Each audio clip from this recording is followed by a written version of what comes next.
Bonjour et bienvenue dans l'émission SAP TV. Donc aujourd'hui on reçoit Monsieur Nasser Raïs. Bonjour Nasser. Bonjour. Donc on va parler de ton parcours professionnel. Comment tu as fait pour le choix de devenir psychologue? Ouh là là, là ça remonte à mon enfance. Quand j'étais petit, dans ma famille, je suis au milieu d'une fratrie de 8. On est 5 garçons et 3 filles. Et ce qui s'est passé quand j'étais petit, ben, on se confiait à moi, on venait me raconter une histoire et on me disait ne répète pas, donc ça reste entre nous, c'est un secret. Donc je répétais, je gardais le secret. Je ne répétais pas à moi, à mes autres frères ou sœurs. Donc j'avais un petit peu la réputation de ce garçon qui tient sa parole et qui tient le secret, des petits. Après, dans les quartiers, avec mes copains, avec mes amis de quartier, parce que je viens d'un quartier, donc j'ai grandi dans un quartier populaire. Et du coup, les copains venaient aussi se confier à moi, quand ils disputaient.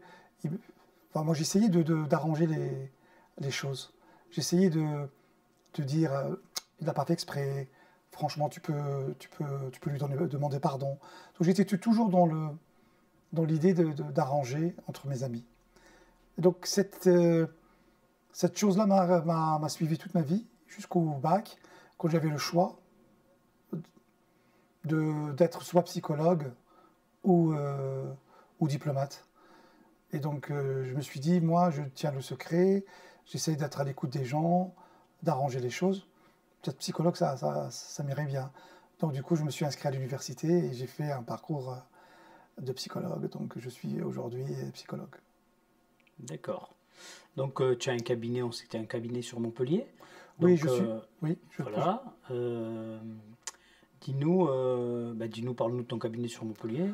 Ouais, moi je suis donc, comme on dit, clinicien, je suis un praticien, je suis auto-entrepreneur, hein, je suis libéral et je reçois la patientèle, je fais de la thérapie du couple, thérapie familiale et je reçois aussi les enfants et les adolescents.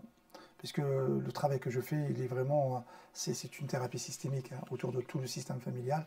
Parfois, les parents viennent pour eux, et finalement, on a besoin aussi d'accueillir les enfants, parce que les enfants sont très importants dans la dynamique familiale, ou parfois les enfants viennent pour des problèmes de comportement, d'agressivité, ou des problématiques de pathologie, par exemple, TDAH, ou des problématiques orthophoniques, tout ça. Et ça aussi, ça atteint les parents. Donc on travaille avec les enfants, avec les parents. D'accord. Et je sais que tu travailles aussi beaucoup sur Nîmes.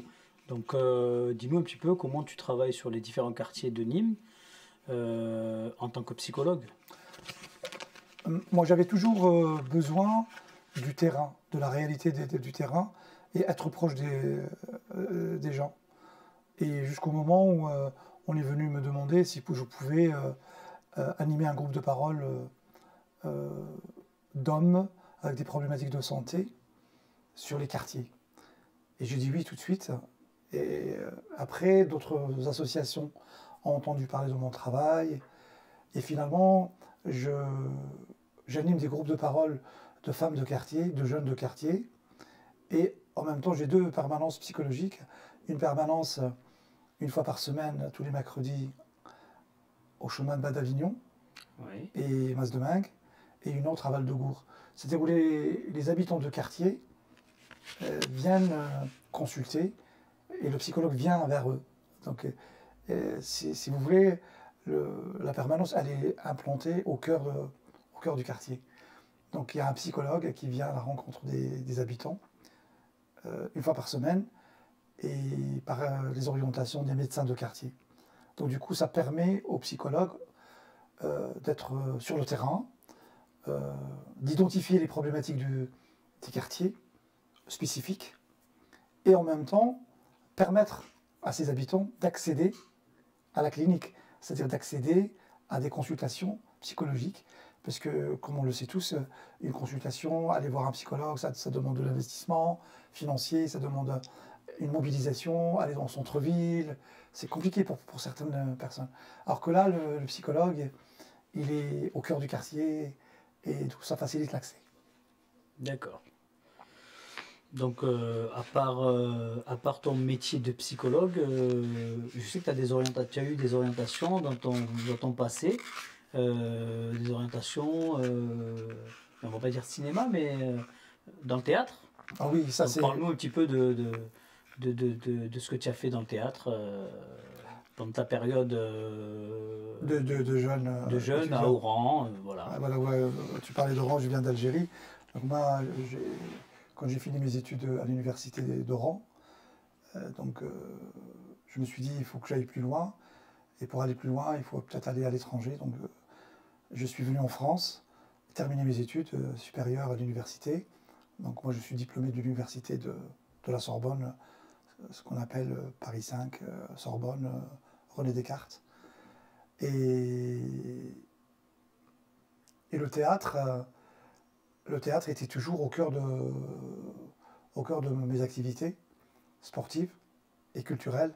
Et quand j'étais déjà au collège, je commençais à faire des petits sketchs avec mes copains du collège. Après, on a constitué une troupe théâtrale au lycée et ça nous a accompagnés jusqu'à l'université. Donc j'ai fait à peu près une dizaine d'années de théâtre en Algérie et passionné par le théâtre. Et même dans mon travail avec les jeunes, quand j'anime des groupes de parole, j'ai introduit la dimension théâtrale, c'est-à-dire le jeu corporel, et j'ai mis en situation à travers l'expression corporelle. Et c'est toujours intégré dans mon travail de psychologue, bien évidemment.